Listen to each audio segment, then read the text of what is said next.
Assalamu alaikum warahmatullahi ta'ala wabarakatuh. Alhamdulillahi rabbil alamin, wassalatu wassalamu ala sayyidil anbiya'i wal mursalin wa ala alihi wa sahbihi ajma'in. Rabbi shrah li sadri wa yassir li amri wa hlul 'uqdatam min lisani yafqahu qawli wa saddid lisani bihaqqi sayyidina Muhammadin sallallahu alaihi wasallam.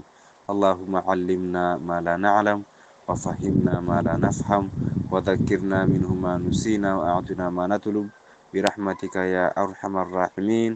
Wa sallallahu ala sayyidina Muhammadin wa ala alihi wa sahbihi wa sallam.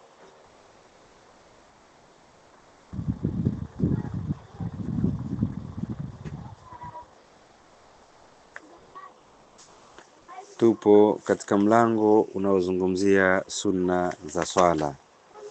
Katika somo lililopita tuliangalia kwamba ni sunna katika salati subuhi ya siku ya Ijumaa kusoma alif lam mim tanzil katika rakaa ya kwanza, na katika rakaa ya pili kusoma hal ata ala al-insani hinun min ad-dahri lam yakun shay'an madhkura. Hiyo ni sunna, yani kwa hiyo kama umeambiwa katika alfajiri ya ile ya Ijumaa, kwa hiyo ikifika alfajiri ile ya siku ya Ijumaa, basi ni sunna usome zile sura. Ni vyema kama wewe ni imamu, basi usome zile sura ambazo zimesuniwa kusomwa katika siku hiyo. Lakini unakuta wewe ni imamu, alafu siku ya Ijumaa kuna sura maalumu zimesuniwa kusomwa, alafu unasoma sura zingine. Inatakiwa kwenye zile siku ambazo umeambiwa katika siku hizi kuna sura maalumu ambazo ni sunna kuzisoma, basi ukiwa wewe ni imamu ujitahidi zile sura uzisome. Lakini pia akatuambia ni sunna kuomba rahma pale inapozungumziwa aya za rehma, lakini pia kujilinda na adhabu za Mwenyezi Mungu pale zinaposoma aya za adhabu. Lakini pia tukaambiwa kuleta tasbihi pale ambapo zinaposoma aya za tasbihi.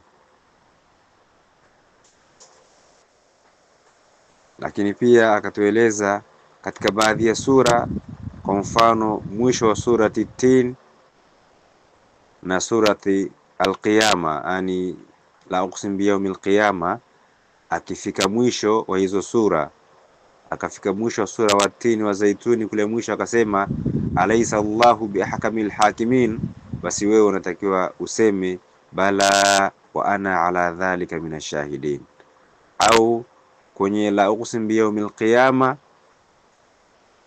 akafika aya ya mwisho akasema alaysa dhalika biqadirin ala an yuhyiya almauta, basi wewe unatakiwa useme bala wa ana ala dhalika minashahidin. Lakini pia tukaambiwa katika mwisho wa suratul mursalati, mwisho wa suratul mursalati anaposema fabi ayi hadithin ba'dahu yu'minun, basi ni sunna useme amanna billahi. Na akasema atasema hayo imamu na maamuma, na atazidhihirisha katika zile swala ambazo ni za jahara, na kwenye zile swala za siri atazisoma kwa siri. Lakini pia akatuambia ni sunna kuleta takbira za vihamo, yani kutoka kwenye nguzo moja kwenda kwenye nguzo nyingine, natoka kwenye itidali naenda kwenye rukuu, natoka kwenye kisimamo naenda kwenye rukuu, ni sunna kupiga zile takbira za vihamo. Lakini pia akatuambia ni sunna zile takbira za vihamo, ni sunna kuzivuta mpaka unapofikia katika ile nguzo nyingine. Yani mathalan unatoka kwenye kisimamo unaenda kurukuu, basi ile takbira uivute mpaka unapofikia kwenye ile nguzo nyingine. Umetoka kwenye itidali unaenda kusujudu, basi ile takbira yako uivute mpaka utakapofika kwenye ile nguzo iliyokuwa baada yake. Kwa hiyo ni sunna zile takbira za vihamo kuzivuta. Na tukasema utakuta watu wengi, alhamdulillah, unakuta watu wengi anasema tu Allahu akbar, takbira hiyo anahama kutoka kwenye kisimamo anaenda kusujudu, anasema tu Allahu akbar, yani Allahu akbar inaishia bado yupo kwenye kisimamo, Kwa hiyo kwenda chini mpaka anafika chini kule, anaenda akiwa ipo kimya, au anatoka kwenye sijida anapanda kwenye rakaa ya pili, anasema tu Allahu Akbar, takbira ambayo ni fupi kiasi ambacho hapa katikati anasimama akiwa amenyamaza tu. Tumeambiwa ni sunna zile takbira za vihamu uzivute. Unatoka kwenye i'tidal unaenda kusujudu, basi uvute takbira Allahu Akbar, yani takbira yako ikakome pale unapoenda umefika mwisho wa ile nguzo. Takbira zile ni sunna kule kuzivuta. Je, nikazifupisha tu, swala yangu itakuwepo? Swala itakuwepo, lakini katika ule mpangilio mzuri utakuwa umeukosa. Maana yake tunaambiwa lengo la kufanya hivyo ni hatta la yakhlu wa juz'u min salatihi an dhikri, yani lengo la kufanya hivyo, kuvuta zile takbira za vihamu, ni mpaka ni ili isipite tupu sehemu katika swala yake akawa hajasema chochote. Ukiwa kwenye kisimamo ukipiga takbira, unanyamaza kidogo, unaleta dua ya kufungua swala, Allahu akbar kabira walhamdulillahi kathira wa subhanallahi bukratan wa asila wajjahtu wajhiya lilladhi fatara samawati. Ukimaliza unasoma sura al-Fatiha, ukimaliza unasoma sura nyingine, ukimaliza unaenda kuruku. Alhasil inatakiwa swala yako nzima, maana yake kwenye swala ni takbira, tasbihi ndio zipo ambazo zipo kwenye swala. Kwa hiyo swala yako nzima inatakiwa isipatikane sehemu ikapita bure bila kuwa na dhikri. Sasa takbira yako ukifanya fupi, wewe unaenda kusujudu kutoka kwenye kisimamo ukasema tu Allahu Akbar, hapa katikati lazima utaenda patakuwa patupu, hujasema chochote. Au unanyanyuka kutoka kwenye sijida, unainuka kwenda kwenye kisimamo, unasema tu Allahu Akbar. Ni sawa, ni takbira, lakini umeifanya fupi. Kwa hiyo ile takbira inatakiwa uivute ya takbira ili isipite tupu sehemu katika swala yako bila kuwa na dhikri. Na tukaambia isipokuwa katika sami Allahu liman hamida, isipokuwa katika i'tidali utasema sami Allahu liman hamida. Wakati unapoenda kutoka kwenye rukuu na i'tidali, basi useme sami Allahu liman hamidahu, sio samia, sio sami Allahu. Sami'a kwa aini, utamke aini, sami Allahu. Sasa unakuta mtu anasema tu sami Allahu liman hamida, samia, sio samia. Sami'a, sami Allahu liman hamidahu. Kwa hiyo kwenye i'tidali utasema sami Allahu liman hamidahu. Sasa leo katika kuendelea anasema fasulun fi sunani ruku'i, katika sunna za rukuu. Fasuli hii anazungumzia katika sunna za rukuu. Anasema wa yusannu fi ruku'i, ni sunna katika rukuu, maddu dhahari wal unuqi, ni sunna unyoshe mgongo, wal unuqi na shingo, wa nasbu saqaihi, na kunyosha miundi yake miwili, wa fakhidhaihi, na viwewe vyake. Saqi ni ile sehemu iliyokuwa chini ya goti, na fakhidhi ni ile sehemu iliyokuwa juu ya goti. Sasa nasema ni sunna katika rukuu, maddu dhahari, kunyosha mgongo, wal unuqi, na shingo, wa nasbu saqaihi, na anyoshe miundi yake miwili, wa fakhidhaihi, na viwewe vyake viwili. Yani maana yake ni kwamba anakusudia kwenye rukuu uhakikishe miguu yako hujaikunja, miguu yako imenyoka bila kuikunja, ndicho anachokikusudia katika rukuu. Na kwenye rukuu umeambiwa ni sunna unyoshe mgongo na shingo, yani vinatakiwa viwe sawa kama vile ubao, yani viwe sawa kama vile ubao mmoja, yani kichwa chako na mgongo vinyoke kama vile viwe sawa kama vile ubao mmoja. Sasa unakuta mtu anainama chini. Usiiname sana, unatakiwa wewe kwenye rukuu yako unyoshe mgongo na shingo viende sawa. Hata ukiweka ubao ana umenyoka kama ile ubao mmoja. Sasa yule anainama sana, unakuta mtu kainama mpaka anakuwa ametengeneza kama ringi hivi. Sasa ile sio utaratibu wa kurukuu ule. Kwenye rukuu inatakiwa unyooshe mgongo wako na shingo vinyooke viwe kama ubao mmoja. Lakini pia tukaambiwa ni sunna kunyoosha muundi na kunyoosha viwewe mapaja yako, yani hakikisha miguu yako umeinyosha vizuri bila kuikunja. Yani ukienda kurukuu usikunje miguu. Lakini pia wa akhdhu rukubataihi biyadaihi, na ni sunna kushika magoti yake mawili kwa mikono yake. Ni sunna kushika magoti kwa mikono yake. Wa tafriqul asabi'i, na kule kutawanya vidole vyake, yani vidole vyake natakiwa awe amenyoosha, asivikunje vidole. Lakini pia wataujihu hadil qiblatin, na hiyo rukuu yako uielekeze qibla. Rukuu, unapokuwa umerukuu uhakikishe umerukuu umeelekea qibla.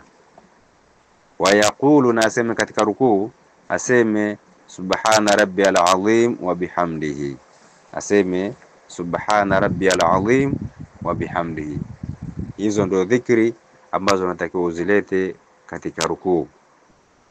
Anasema wa thalathan afdal, na kuleta mara tatu ni bora zaidi. Maana umeambiwa ukiwa kwenye rukuu useme subhana rabbiyal azim wa bihamdihi. Niseme mara ngapi? Akasema wa thalatha, na kusema mara tatu afdalu, inakuwa ni bora zaidi. Kusoma mara tatu inakuwa ni bora zaidi.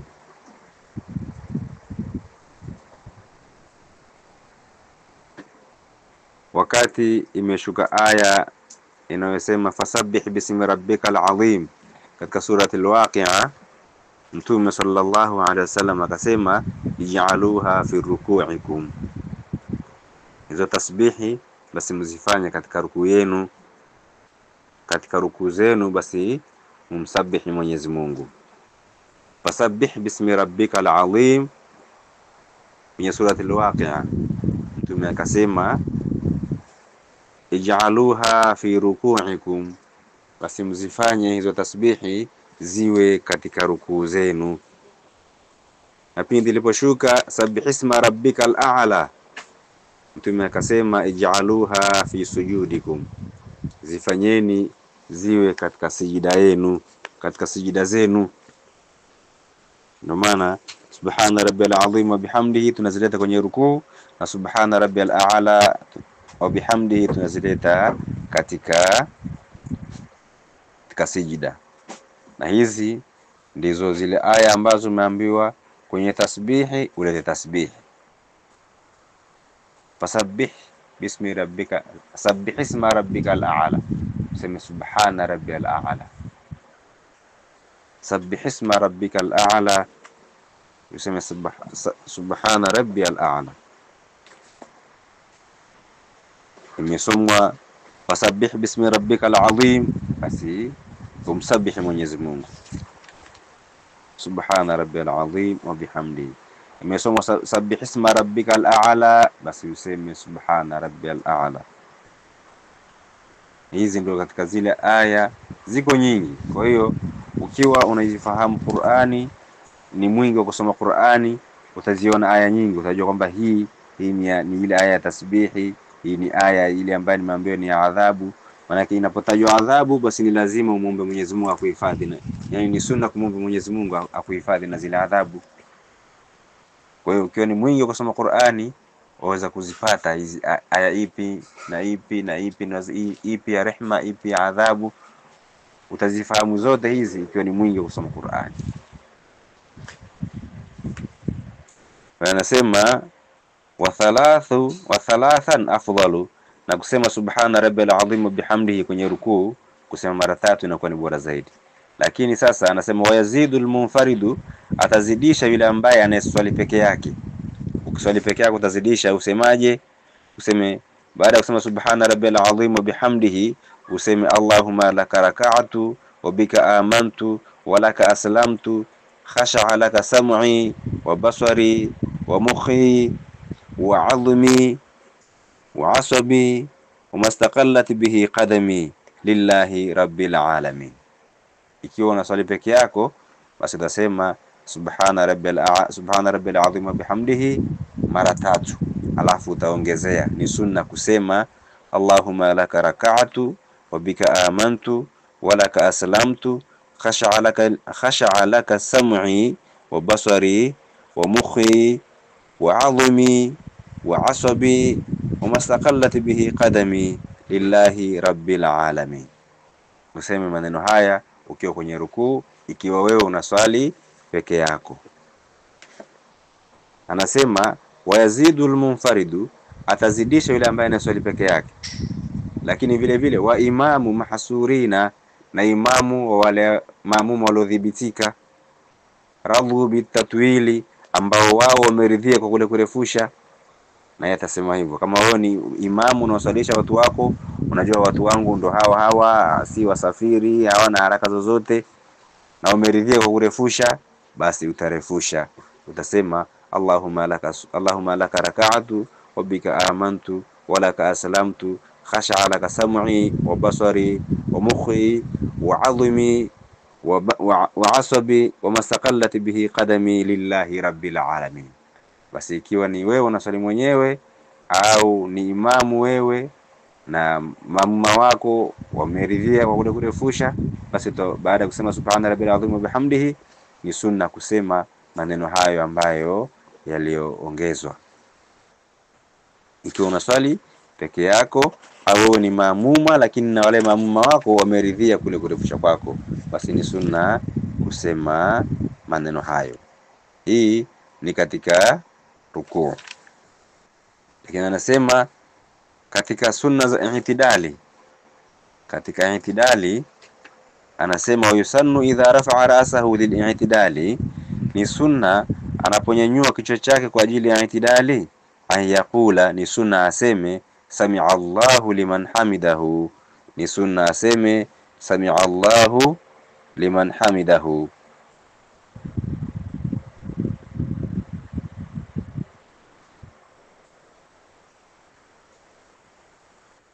Katika hadithi ambayo ameipokea Abdullah ibn Umar radhiyallahu anhuma, qala, amesema raaitu Rasulullah sallallahu alayhi wasallam, nimemwona mtume sallallahu alayhi wasallam, idha qama fi salati, anaposimama katika swala, rafa'a yadayhi, ananyanyua mikono yake, hatta yakuna hadwa munkibaihi, mpaka inakuwa mikono yake inaelekeana sawa na mabega. Wa kana yaf'alu dhalika, na mtume alikuwa akifanya hilo la kunyanyua mikono, hina yukabbiru lirruku'i, pale anapopiga takbira ya kwenda kurukuu. Wa yaf'alu dhalika, na vile vile alikuwa akifanya hivyo idha rafa'a ra'sahu, pindi anaponyanyua kichwa chake, mina ruku'i, kutoka katika rukuu.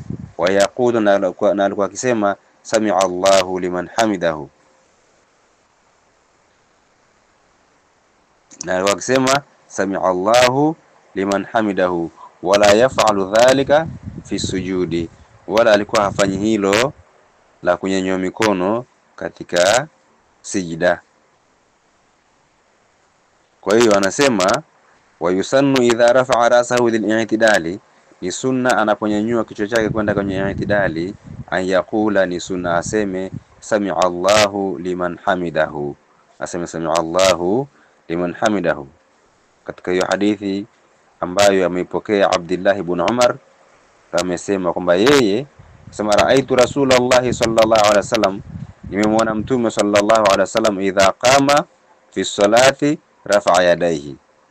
Lakini lengo alitaka kuonyesha kwamba ni wapi mtume aliposema sami'a Allahu liman hamidahu, ndio akaeleza wa idha rafa'a rasahu min ar-ruku'i yaqulu, alikuwa akisema sami'a Allahu liman hamidahu. Sasa anasema fa idha stawa qaima, atakapolingamana sawa hali ya kuwa amesimama, qala, atasema huyo anayeswali rabbana lakal hamdu.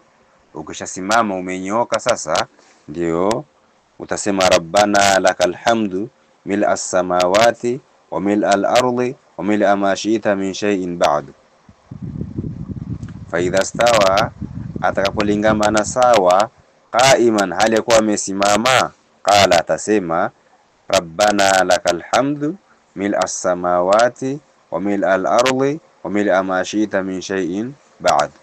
Lakini kwa sababu wengi tunakuwa hatujahifadhi yote mpaka mwisho, tunasema tu sami Allahu liman hamida rabbana lakal hamd. Lakini ilikuwa sunna ni useme rabbana lakal hamdu mil as-samawati wa mil al-ardi wa mil ma shi'ta min shay'in ba'du. Na akasema wayazidu al-munfaridu, atazidisha vile vile yule anayeswali peke yake, wa imamu mahsurina, na imamu wa wale maamuma ambao wamedhibitika, ambao radhu bitatwili, ambao wao wameridhika kule kurefusha swala. Basi atazidisha kwa kusema ahla thanai wal majdi ahqqu ma qala al abdu wa kulluna laka abdu la mani'a lima a'tayta wala mu'tiya lima mana'ta wala yanfa'u dhal jaddi minkal jadd. Kwa hiyo ikiwa unaswali peke yako, baada ya kulingamana hali yako umesimama, utasema umeambiwa, utasema wakati unaponyenyuka utasema sami Allahu liman hamida. Ukishasimama umenyoka sawa, utasema rabbana lakal hamdu mil as-samawati wa mil al-ardi wa mil ma shi'ta min shay'in ba'du. Sasa ukiwa unaswali peke yako au wewe ni imamu wa maamuma ambao tayari wameridhia kwa kule kurefusha kwako, utazidisha kwa kusema ahla thanai wal majdi ahqqu ma qala al abdu wa kulluna laka abdu la mani'a lima a'tayta wala mu'tiya lima mana'ta wala yanfa'u dhal jaddi minkal jaddi. Utazidisha maneno haya ikiwa unaposwali peke yako au unapokuwa wewe ni imamu wa watu ambao wao tayari wameridhia wewe kule kurefusha. Hiyo au hizo ndio katika sunna katika i'tidali. Lakini sunna nyingine ukiwa katika i'tidali, wal qunutu, na ni sunna kuleta kunuti kwenye i'tidali, fi i'tidali thaniyati subhi, katika i'tidali ya pili ya salati subhi ni sunna kuleta kunuti katika i'tidali ya pili ya salati subhi. Wa afdaluhu, na bora yake, bora ya kunuti ni kusema Allahumma hadini fi man hadaita wa afini fi man afaita wa tawallani fi man tawallaita wa barik li fi ma a'taita wa qini sharra ma qadaita fa innaka taqdi wa la yuqda alayka wa innahu la yadhillu man walaita wa la ya'izzu man adaita tabarakta rabbana wa ta'alaita falakal hamdu ala ma qadaita astaghfiruka wa atubu ilaika. Tumesema ni sunna katika i'tidali ya pili katika salati subhi ni sunna kuleta kunuti. Ndio akasema wa afdaluhu, na bora yake, bora ya kunuti, bora yake ni kusema Allahumma hadini fi man hadaita wa afini fi man afaita wa tawallani fi man tawallaita wa barik li fi ma a'taita wa qini sharra ma qadaita fa innaka taqdi wa la yuqda alayka wa innahu la yadhillu man walaita wa la ya'izzu man adaita tabarakta rabbana wa ta'alaita falakal hamdu ala ma qadaita astaghfiruka wa atubu ilaika. Kwa hiyo ni sunna katika kunuti, kuleta kunuti katika rakaa ya pili ya salati subhi, na akasema bora yake ni kusema Allahumma hadini fi man hadaita mpaka mwisho. Sasa amesema iliyokuwa bora ni kusema Allahumma hadini fi man hadaita. Sasa anasema wayatil imamu bihi, ataileta imamu hiyo kunuti bilafdhil jam'i, kwa tamko la jam'i, kwa tamko la wengi. Maana ukiwa peke yako ndio utasema Allahumma hadini fi man hadaita, ukiwa wewe unaswali peke yako, Allahumma hadini fi man hadaita, Mwenyezi Mungu niongoze mimi katika wale ambao uliowaongoza, yani niongoze mimi niwe miongoni mwa wale ambao uliowaongoza. Waafini fi man afaita, watawallani, ya yote unazungumzia ni mimi, unazungumzia wewe peke yako. Ndio anasema wayatil imamu bihi, ataileta imamu hiyo kunuti bilafdhil jam'i, kwa tamko la jam'i, yani kwa tamko la wingi. Ukisema qini niokoe mimi, takiwa useme qina Allahumma hadini, Allahumma hadina fi man hadaita, wa afina fi man afaita, wa tawallana fi man tawallaita, wa barik lana fi ma a'taita. Anasema wayati al-imamu bihi, ataileta imamu hiyo kunuti bilafdhil jam'i, kwa tamko la jam'i, kwa tamko la wengi, kwa sababu wewe unaomba dua hapa sasa, sio kwenye kunuti peke yake, hata kwenye dua zingine unaomba dua mko wengi, basi ulete kwa tamko la jam'i. Usilete unaomba dua ya watu wengi alafu unajiombea peke yako, unaleta kwa dhamiri ya munfaridi peke yako, inakuwa unachangana kidogo na jinsi protocol ilivyo. Anasema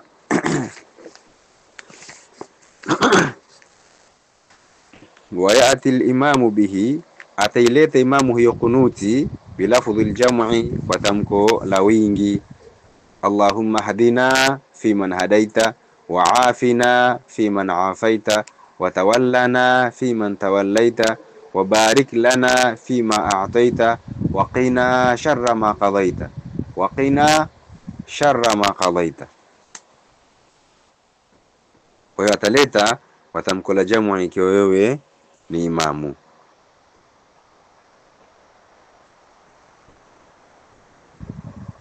Watusannu salatu, na amesema bora yake, maana yake ni kwamba waweza kuomba dua nyingine isokuwa hii pia ikahesabika ni kunuti. Allahumma rabbana atina fi dunya hasana wa fil akhirati hasana wa qina adhaban nar, na yenyewe unaweza kuiomba ikawa ni kunuti. Na hiyo tunaposema kunuti huwa dua, ni dua. Sasa aliposema wa afdaluhu, bora yake hiyo kunuti unapoileta kwenye swala subuhi, ulete kwa matamko hayo, Allahumma hadini fi man hadaita, ukiwa unaswali peke yako. Lakini ikiwa wewe ni imamu, basi useme Allahumma hadina fi man hadaita, wa afina fi man afaita, wa tawallana fi man tawallaita, wa barik lana fi ma a'taita, wa qina sharra ma qadaita.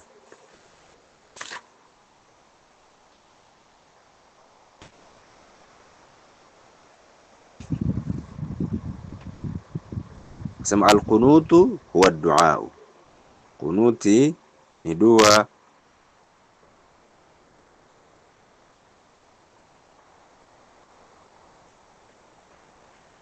Anasema katika hadithi ambayo ameipokea Abi Huraira radhiyallahu anhu, qala, amesema kana Rasulullah sallallahu alayhi wasallam, alikuwa mtume sallallahu alayhi wasallam, idha rafa'a ra'sahu min ar-ruku'i, anaponyanyua kichwa chake kutoka katika rukuu, fi salati subhi, katika salati subhi, fi rak'ati thaniya, katika rak'a ya pili, rafa'a yadayhi yad'u bi hadha ad-du'a, alikuwa akinyanyua mikono yake akiomba dua hii, Allahumma hadini fi man hadaita.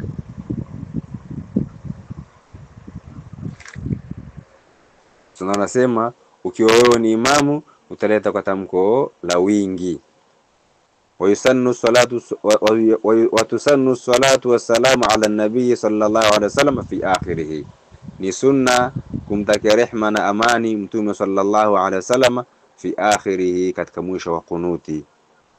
Mwisho wa kunuti ni sunna kuleta kumtakia rehma na amani mtume sallallahu alaihi wasallam.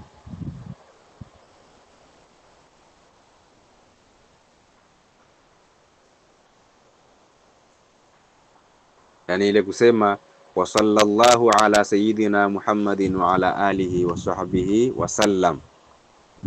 Nasema watusannu salatu wassalamu ala nabii sallallahu alaihi wasallam, ni sunna kumtakia rehma na amani mtume sallallahu alaihi wasallam, fi akhirihi, katika mwisho wa hiyo kunuti. Wa raf'u yadaini fihi, lakini pia ni sunna kunyanyua mikono miwili, fihi, katika hiyo kunuti. Wa raf'u yadaini, na ni sunna kunyanyua mikono miwili, fihi, katika hiyo kunuti. Wa fi kulli du'ain, na katika kila dua ni sunna kule kunyanyua mikono miwili. Na mtume sallallahu alaihi wasallam alikuwa akinyanyua mikono kiasi ambacho unaonekana weupe wa zile wa kwapa. Katika kuomba dua ni sunna kunyanyua mikono. Anasema warafu yadaini, na ni sunna kunyanyua mikono miwili, fihi, katika hiyo kunuti. Wa fi kulli duai, na katika kila dua ni sunna kunyanyua mikono. Kwenye kunuti ni sunna kunyanyua mikono wakati tunaomba dua ya kunuti, lakini si kufuta uso. Kwenye kunuti unapoomba dua unyanyue mikono, lakini pasina kufuta uso kwenye kunuti.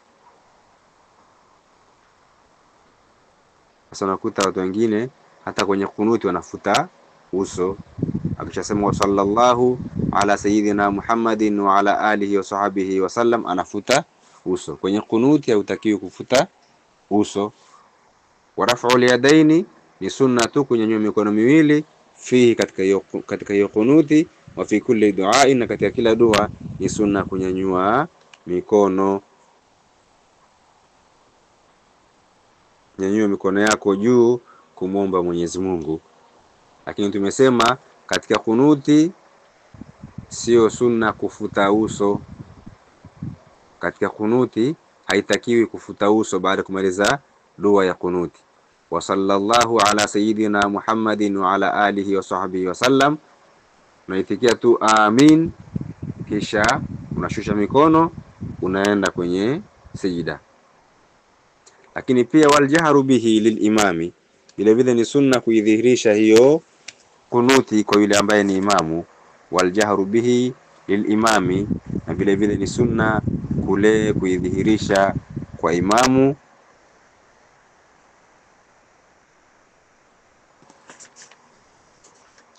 Lakini pia wataaminul maamumi, na vile vile ni sunna kuitikia amin maamuma fi duai, katika dua.